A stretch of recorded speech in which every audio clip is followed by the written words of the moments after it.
This week, the Vatican will prepare for two of its most important ceremonies. On Wednesday afternoon at 4 p.m. Rome time, Pope Francis will create 5 new cardinals.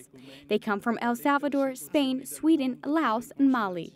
The next day, the new cardinals will be able to celebrate Mass with the Pope at one of the Catholic Church's most important celebrations in Rome, the Feast of Saints Peter and Paul. In this ceremony, Pope Francis blesses and gives the palliums to the archbishops that were named in the last year.